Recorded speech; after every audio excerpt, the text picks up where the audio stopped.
200 से ज्यादा fighter plane Iran पर नजर गड़ाए हुए हैं।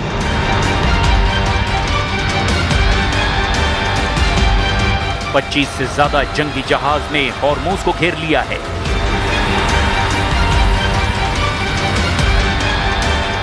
ईरान के खिलाफ नाकेबंदी को 2 हफ्ते से ज्यादा हो गया है।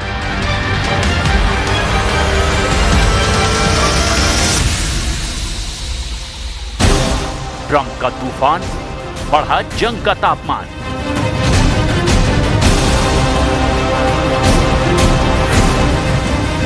Operation epic fury 2.0 launch.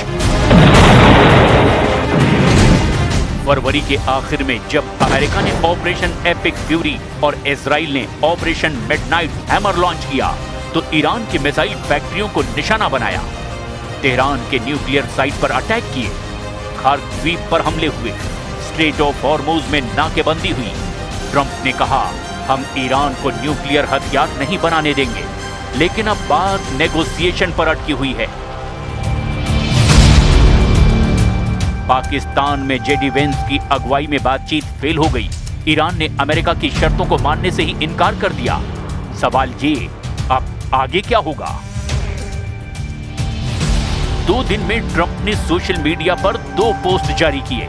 एक पोस्ट में ईरान पर अमेरिका की शर्त मानने का दबाव बनाया, ईरान को समझदार होने की सलाह दी और खुद को बैड गाय बताते हुए दूसरे पोस्ट में युद्ध की चेतावनी दी और ऐसे तूफान के आने का दावा किया जिसे रोका नहीं जा सकता। आखिर ट्रंप का इरादा क्या है? ट्रंप का टारगेट हॉर्मूज नहीं है। ट्रंप की राह में सबसे बड़ा रोड़ा है ईरान। ट्रंप को सिर्फ ईरान को तोड़ना नहीं है, वो चाहते हैं ओपेक पर कंट्रोल। ओपेक पर कंट्रोल का मतलब है मिडिल ईस्ट के पूरे तेल कारोबार पर कंट्रोल। ओपेक कंट्रोल हुआ तो अमेरिका तेल की कीमतों को अपने हिसाब से मैनिपुलेट कर पाएगा। ओपेक में सऊदी अरब सबसे बड़ा तेल उत्पादक है। दूसरा सबसे बड़ा तेल उत्पादक यूएई ओपेक से बाहर हो गया है, जबकि तीसरा सबसे बड़ा तेल उत्पादक ईरान अमेरिका के काबू से अभी भी बाहर है। ईरान अमेरिका की शर्तें मानने को तैयार नहीं है। अमेरिका नहीं चाहता कि ईरान परमाणु ताकत हासिल कर ले, नहीं तो वो अमेरिका के रडार से भी बाहर हो जाएगा। You cannot let Iran have a nuclear weapon, and that supersedes everything else.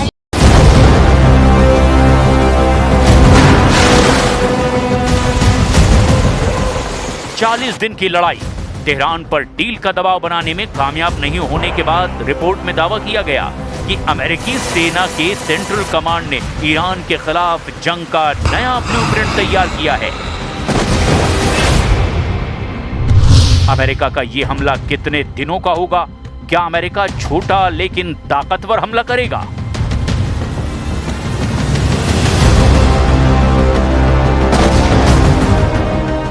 America का मकसद ईरान को डील के लिए झुकाना है। ईरान के खिलाफ चल रही जंग को निर्णायक मोड़ देना है। अमेरिका इस बार पावर प्लांट, एनर्जी साइट और बची हुई बैलिस्टिक मिसाइल और ड्रोन साइट को निशाना बना सकता है। ईरान की न्यूक्लियर प्रोग्राम से जुड़ी हुई साइट को फिर से निशाना बना सकता है। लेकिन अमेरिका ने हमला किया तो ईरान चुप नहीं बैठेगा। वो पहले से कहीं तेज पलटवार की चेतावनी दे चुका है।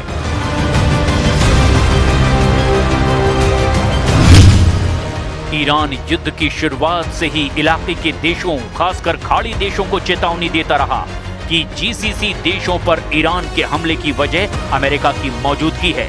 ईरान जीसीसी देशों से अमेरिका से दूरी बनाने और इलाके में अमेरिकी सैन्य ठिकानों को हटाने की अपील करता है।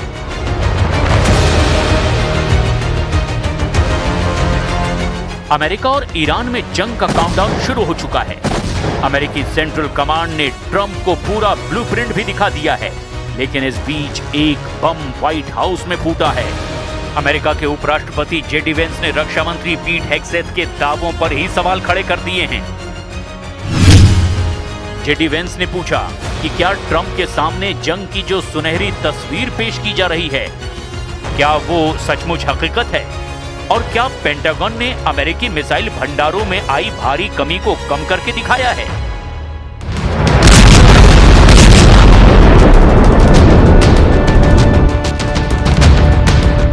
तो सवाल ये कि क्या अमेरिका सच में जंग के लिए तैयार है या ट्रंप को किसी बड़ी चाल में फंसाया जा रहा है? मिडिल ईस्ट में हालात तेजी से बदल रहे हैं। रिपोर्ट बताती है कि अमेरिका के रक्षा मंत्री पीट हेग्सेथ और ज्वाइंट चीफ ऑफ स्टाफ के चेयरमैन जनरल डैन केन ने अमेरिकी सेना के एक्शन की खूब तारीफ की, लेकिन विपक्ष के सवालों का ठीक जवाब नहीं दे पाए। Secretary Hegseth, you have been lying to the American public about this war from day one, and so has the President. You have misled the public about why we are at war. You and the President have offered ever-changing reasons for this war. You should know better. Shame on you. Calling this a quagmire 2 months in. The effort, what they've undertaken, what they've succeeded, the success on the battlefield that could create strategic opportunities, the courage of a president to confront a nuclear Iran, and you call it a quagmire, handing propaganda to our enemies? Shame on you for that statement.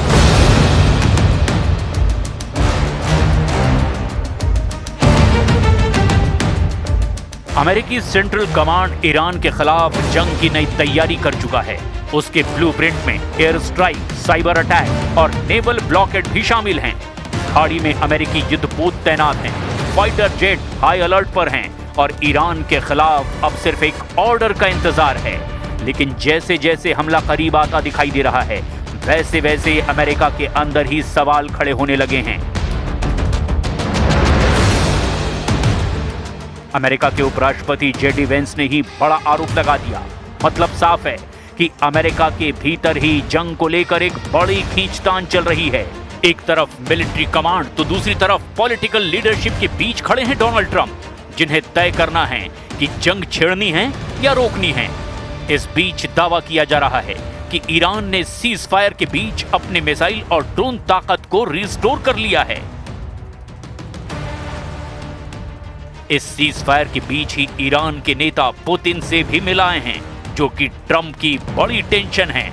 Iran के खिलाफ operation से पहले Trump ने Putin से 90 minute बात की है।